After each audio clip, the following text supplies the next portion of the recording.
Au lendemain de la publication de la liste des 26 joueurs convoqués par Sébastien Desabre pour la Coupe du Monde 2026, les débats continuent d'animer les supporters congolais. Entre incompréhension, frustration, réaction des familles et des joueurs et révélations sur certains dossiers administratifs bloqués, beaucoup de questions se posent actuellement autour des Léopards de la RDC. Dans cette vidéo, nous allons revenir en détail sur les choix du sélectionneur, les joueurs absents, les cas controversés, ainsi que les nouvelles informations concernant plusieurs binationaux qui souhaiteraient représenter la RDC dans les prochains mois. Mais avant cela, parlons rapidement du tirage au sort des éliminatoires de la CAN 2027. La RDC connaît désormais ses adversaires et se retrouve dans le groupe E avec la Guinée équatoriale, la Sierra Leone et le Zimbabwe. Un groupe qui paraît abordable sur le papier, mais qui demandera malgré tout beaucoup de sérieux afin d'aller chercher la qualification. Cela signifie également une chose importante. Pour les joueurs qui n'ont pas été retenus pour la Coupe du Monde 2026, tout n'est pas terminé. Il reste encore plusieurs compétitions à venir et des opportunités pour intégrer cette sélection congolaise. Maintenant, revenons sur les nombreuses réactions qui ont suivi l'annonce de la liste. L'un des dossiers qui fait le plus parler est évidemment celui d'Afimiko Pouloulou. Quelques heures après la publication de la liste, la sœur du joueur a réagi sur les réseaux sociaux avec un message qui a beaucoup fait parler. Sans citer directement certaines personnes, elle a laissé entendre que les efforts fournis par son frère n'avaient pas été récompensés. Dans son message, elle explique notamment que cette absence ne définit pas la valeur du joueur, mais qu'elle confirme plutôt certaines choses que beaucoup de supporters pensent déjà au sujet de la sélection congolaise. Cette sortie a provoqué énormément de réactions. Et ce n'est d'ailleurs pas la première fois qu'un membre de la famille d'Afimiko Pouloulou s'exprime publiquement concernant sa non-convocation avec les Léopards. Il y a quelques mois déjà, son oncle avait également pris la parole pour contester certaines décisions du staff technique. Personnellement, concernant le cas Pouloulou, je pense que le véritable tournant est arrivé lors des rassemblements contre le Soudan et le Togo. À cette période-là, le joueur avait été appelé, mais il n'avait finalement pas rejoint la sélection. Officiellement, une blessure avait été évoquée. Pourtant, quelques jours plus tard, le joueur retrouvait déjà les terrains avec son club. Beaucoup de supporters n'ont jamais réellement compris ce qu'il s'était passé durant cette période. Et dans une sélection nationale, surtout aujourd'hui, avec la concurrence qu'il y a chez les Léopards, les places se gagnent sur le terrain. Il faut répondre présent lorsqu'on vous donne une opportunité. À ce moment-là, la sélection traversait une période importante après la défaite face au Sénégal à Kinshasa. Certains joueurs ont justement profité de cette situation pour s'imposer. C'est notamment le cas de Brian Bayaye, qui avait saisi sa chance après la blessure de Yohan Wissa. Pouloulou aurait également pu profiter de cette fenêtre pour montrer ses qualités et convaincre le staff.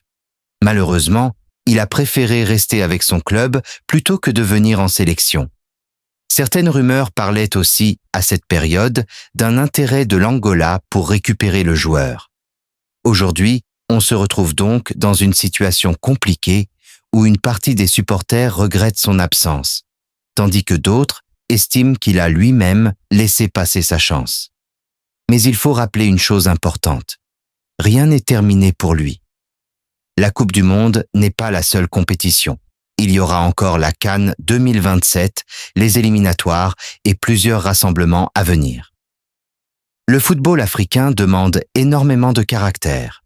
On l'a vu récemment lors de certains déplacements compliqués des Léopards, notamment en Mauritanie, avec des conditions difficiles et des terrains hostiles. Les joueurs qui veulent représenter la RDC devront aussi être prêts pour ce genre de bataille. Autre joueur dont le nom a beaucoup circulé après la liste, Jackson Muleka. Après certaines publications sur les réseaux sociaux, plusieurs supporters ont pensé que l'attaquant réagissait à sa non-convocation. Mais le joueur est rapidement revenu clarifier la situation en expliquant que ses publications n'avaient aucun lien avec la sélection nationale. Il a tenu à calmer les interprétations et à éviter que certaines personnes tirent de mauvaises conclusions. Il y a également le cas de Jeremy Ngakia. Le défenseur de Watford suivait en direct l'annonce de la liste sur Instagram, mais son nom n'a finalement pas été retenu parmi les 26 joueurs convoqués. Quelques minutes plus tard, il a publié ses statistiques de la saison, comme pour rappeler les performances qu'il réalise actuellement avec son club. Cependant, contrairement à d'autres joueurs, Ngakia n'a jamais réellement eu l'occasion de s'imposer durablement chez les Léopards, principalement à cause des blessures. À chaque fois qu'une opportunité semblait arriver, un problème physique venait freiner son élan. Ce fut encore le cas récemment avant les matchs amicaux, alors qu'il pouvait profiter de l'absence de Gédéon Kalulu. Avec le retour de Kalulu et la présence d'Aaron Wan-Bissaka, le staff considère aujourd'hui Ngakia comme le 3e choix au poste de latéral droit. Mais là encore, rien n'est définitivement fermé pour lui. Pendant que certains réagissaient avec frustration, d'autres vivaient des moments de joie. C'est notamment le cas de la famille de Timothy Fayulu, qui a célébré avec émotion la convocation du gardien pour la Coupe du Monde. Représenter son pays dans une compétition aussi prestigieuse reste un immense honneur, autant pour le joueur que pour sa famille. Parlons maintenant des déclarations importantes de Sébastien Desabre. Lors de sa conférence, le sélectionneur a expliqué que la Coupe du Monde n'était pas un laboratoire d'essai. Selon lui, ce n'est pas le moment de tester de nouveaux joueurs. Il a donc décidé de faire confiance à un groupe qu'il connaît déjà et qui a participé au parcours qualificatif. Avec un peu de recul, cette logique peut se comprendre. Beaucoup de joueurs présents ont contribué à la qualification historique de la RDC. Même si certains supporters auraient aimé voir quelques nouvelles têtes, le sélectionneur a préféré miser sur la continuité et la stabilité. Il faut aussi rappeler qu'il existe une liste de réservistes. Certains joueurs restent donc en attente en cas de blessure ou de problème avant la date limite de validation de la liste définitive auprès de la FIFA. Des joueurs comme Jackson Muleka, Grady Diangana ou Jeremy Ngakia doivent donc rester concentrés, car tout peut encore changer jusqu'au dernier moment. Maintenant, parlons du sujet qui intrigue énormément de supporters, les dossiers administratifs et les passeports. Plusieurs joueurs souhaitaient rejoindre la RDC avant la Coupe du Monde, mais certains dossiers n'ont pas avancé assez rapidement.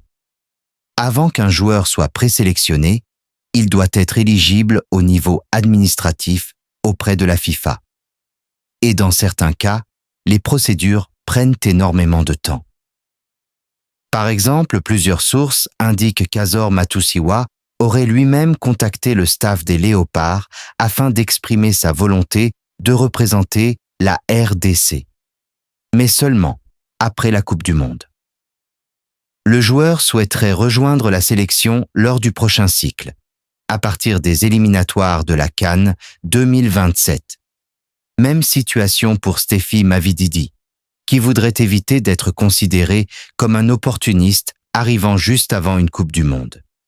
Il y a également le cas très intéressant de Djorti Mokyo. Le jeune joueur aurait déjà commencé ses démarches administratives auprès de l'ambassade de la RDC en Belgique afin d'obtenir ses documents congolais. Cependant, son dossier au niveau de la FIFA nécessiterait davantage de temps. Le joueur chercherait actuellement une solution afin de pouvoir représenter la RDC avant 2028 sans devoir attendre plusieurs années. D'autres joueurs auraient aussi entrepris des démarches similaires, notamment Willy Kambwala, même si rien n'est encore confirmé officiellement. Tout cela montre qu'après la Coupe du Monde, une nouvelle génération pourrait progressivement rejoindre les Léopards. Des joueurs comme Warren Bondo travaillent également depuis plusieurs mois sur leurs démarches administratives afin d'être éligibles le plus rapidement possible. Sébastien Desabre l'a d'ailleurs clairement laissé entendre. Il y aura un avant et un après Coupe du Monde. certains cadres approchent doucement de la fin de leur aventure internationale. On pense notamment à Gaël Kakuta ou encore à Cédric Bakambu, même si ce dernier reste toujours très important dans le groupe. Une nouvelle génération arrive progressivement, avec des profils jeunes, ambitieux et talentueux. Mais avant de penser à l'avenir, toute la concentration doit désormais être tournée vers la Coupe du Monde 2026. Les Léopards auront encore plusieurs matchs de préparation importants, notamment face au Danemark à Liège, puis contre le Chili à Marbella. L'objectif sera de préparer cette compétition historique dans les meilleures de conditions possibles. Une chose est certaine, malgré les polémiques, les frustrations et les débats, tout le peuple congolais devra désormais soutenir les Léopards derrière Sébastien Desabre. Parce qu'au final, la RDC s'apprête à vivre l'un des plus grands moments de son histoire footballistique.